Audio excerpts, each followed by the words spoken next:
நாட்டில் ஒரு ராஜாவும் ராணியும் சந்தோஷமாக வாழ்ந்து வந்தனர். ஆனால் அவர்களுக்கு ஒரு பெரிய குறை இருந்தது. குழந்தை பாக்கியம் இல்லை. அந்த வேதனையால் ராஜா தினமும் மனதில் வருத்தத்துடன் வாழ்ந்தார். ஆனால் அவர் நம்பிக்கையை விடவில்லை. தினமும் முருகப்பெருமானை பக்தியுடன் வழிபட்டு, முருகா, எனக்கு எப்போது குழந்தை பாக்கியம் கொடுப்பாய் என்று கண்களில் நீருடன் வேண்டிக் கொண்டார். அவரது உண்மையான பக்தியைக் கண்டு முருகப்பெருமான் அருள் புரிந்தார். சில நாட்களில் ராணி கர்ப்பமாக ஆனார். காலம் கடந்த பின் ஒரு அழகான பெண் குழந்தை பிறந்தது.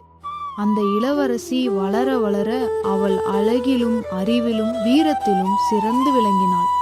நாட்டில் மக்கள் அனைவரும் சந்தோஷமாக வாழ்ந்து கொண்டிருந்தனர். ஆனால் ஒரு நாள் ராணி உடல் நலக்குறைவால் உயிரிழந்தார். அந்த செய்தி ராஜாவையும் மக்களையும் துயரத்தில் மூழ்கடித்தது. இளவரசி தனிமையில் வாழ ஆரம்பித்தாள். அமைச்சர்களின் ஆலோசனையின்படி ராஜா மறுமணம் செய்தார். இரண்டாவது ராணி இளவரசியை தனது சொந்த மகளைப் போல அன்புடன் வளர்த்தார். காலம் கடந்து இளவரசி அழகிலும் நல்ல மனதிலும் சிறந்தவளாக வளர்ந்தாள். ஒரு நாள் அண்டை நாட்டின் இளவரசர் அந்த நாட்டிற்கு வந்தார். இளவரசியை பார்த்தவுடன் அவளை காதலிக்க தொடங்கினார். ஆனால் அந்த இளவரசரின் தந்தை மிகவும் வஞ்சகமானவர். தனது மகனை ஒரு திட்டத்துடன் அனுப்பினார். இளவரசர் ஒரு முதியவரின் உதவியுடன் அரண்மனையில் சமையல்காரராக வேலைக்கு சேர்ந்தார்.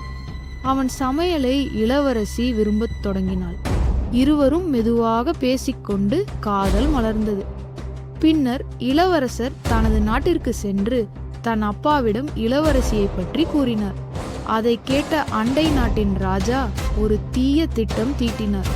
நஞ்சு கலந்த ரோஜா செடியை தனது மகன் மூலம் இளவரசிக்கு அனுப்பினார்.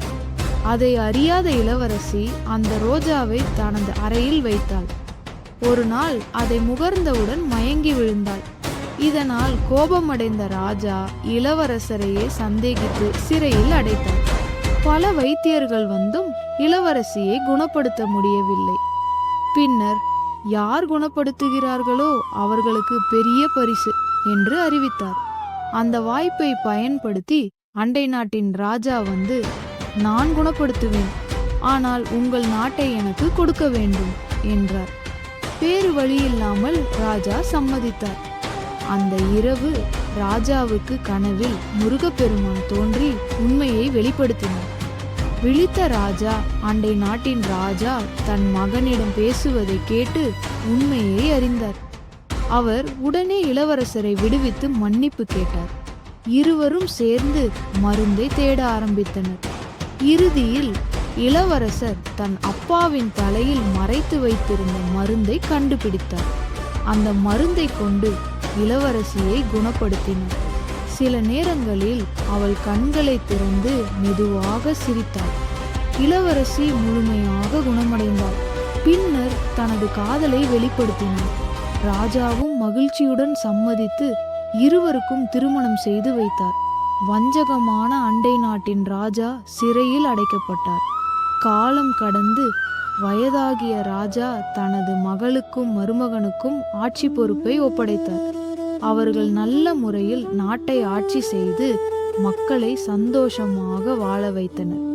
இவ்வாறு நம்பிக்கையும் உண்மையும் இறுதியில் வெற்றி பெறும் என்பதை இந்த கதை நமக்கு உணர்த்துகிறது.